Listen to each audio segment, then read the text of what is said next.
মেয়ে বললো মা খিদে পেয়েছে, একটু পাস্তা বানিয়ে দেবে। আমি বললাম ঘরে কোনো সবজি নেই, পাস্তাটা কি দিয়ে করব।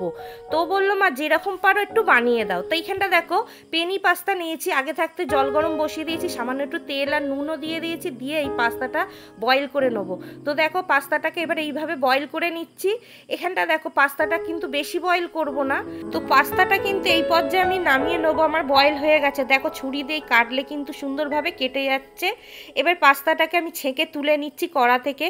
তো এখানটা পাস্তাগুলো আমি তুলে নিলাম, ওই কড়াটা পরিষ্কার করে আবার বসিয়ে দিলাম গ্যাসের চুলোয়, দিয়ে সামান্য একটু সাদা তেল দিলাম, দিয়ে এবারে 3টে ডিম ভেঙে রেখেছিলাম, এখানটা আমি ডিম দিয়ে করছি। তো 3টে ডিম ওই তেলের মধ্যে দিয়ে একটু ভুজিয়া মতন করে নেবো, সামান্য একটু নুনও দিয়েছি।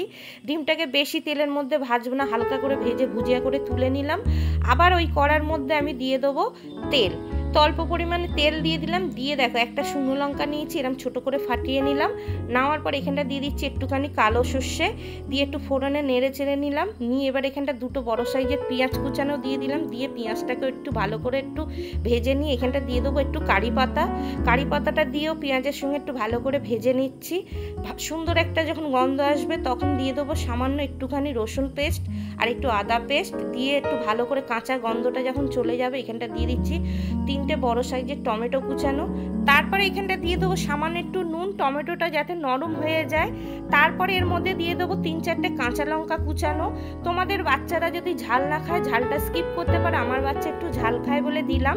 তারপরে দিয়ে দিচ্ছি 1/2 চামচের কম একটু জিরে গুঁড়ো আর একটু ধনে গুঁড়ো, আর দিয়ে দেবো এখানটা 1/2 চামচের মতন একটু লঙ্কা গুঁড়ো, দিয়ে ভালো করে একটু নেড়ে চেড়ে নিচ্ছি। তারপরে দিয়ে দিচ্ছি এখানটা 4 চামচের মতন টমেটো কেচাপ, দিয়ে এবারে ভালো করে আবার একটু নেড়ে নেবো, সমস্ত কিছুর সঙ্গে মিশিয়ে নিচ্ছি। নেওয়ার পরে দেখো একটা সুন্দর এখানটা সসের মতন গ্রেভি তৈরি হয়ে গেছে। তখন আমি বয়েল করা পাস্তাগুলো দিয়ে দিলাম, দিয়ে এবারে ভালো করে কিন্তু মিশিয়ে নেবো। আর এখানটা আর নুন দেবো না, এই নুনটাই আমার হয়ে যাবে। নুনটা তোমরা চেক করে নিও যেহেতু সসে নুন থাকে। তারপরে দিয়ে দিচ্ছি এখানটা সামান্য একটু গোলমরিচের গুঁড়ো। গোলমরিচের গুঁড়োটা দেওয়ার পরে পাস্তার সঙ্গে ভালো করে মিশিয়ে নেবো।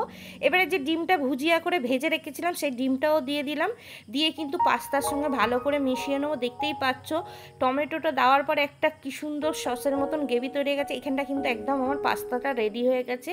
এবারে মেখে দেবো, একটা পাত্র নিয়েছি, সেই পাত্রের মধ্যে পাস্তাটা নিয়ে নিলাম। তো বন্ধুরা দেখতেই পেলে সবজি ছাড়া কত সুন্দর এই পাস্তাটা বানিয়ে ফেললাম, কত তাড়াতাড়ি হয়ে যায়। পাস্তাটা এইভাবে বানালে এই পাস্তাটা খেতে খুবই ভালো লাগে। তো এবার মেয়ে খেয়ে বলুক কেমন হয়েছে। সমিলি এনে তোর পাস্তা। হ্যাঁ খেয়ে বল।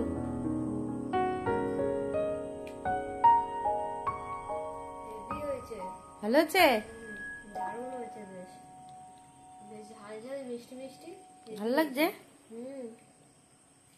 এরকম পাস্তা খেতে আমার কিন্তু খুব ভালো লাগে, ঝাল ঝাল মিষ্টি মিষ্টি। হ্যাঁ ও একটু পাস্তা খেতে খুব ভালো লাগে। ওর যে কোনো পাস্তা একটু এরম ভাবে করে দিলে, যেভাবে হোক পাস্তা বানিয়ে দিলে, চাউমিন পাস্তা খেতে খুব পছন্দ করে। যেহেতু বেশি দিই না ময়দার জিনিস, কিন্তু যখন বানাই ও খায়, ভালো মতনই খায়।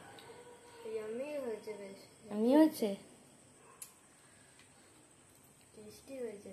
হ্যাঁ তো চলো, ওর তো খুব ভালো লেগেছে, ও খাক। তো বন্ধুরা এই রেসিপিটা যে কোনো পাস্তা দিয়েই তোমরা করতে পারো, খুব সিম্পলভাবে সহজভাবে খুব তাড়াতাড়ি হয়ে যায়। একবার হলো তোমাদের বাচ্চাদের এইভাবে বানিয়ে দিও। আর রেসিপিটা কেমন হয়েছে কমেন্টে জানিও। রেসিপিটা যদি ভালো লাগে লাইক করে দিও। আজকের মতন টাটা।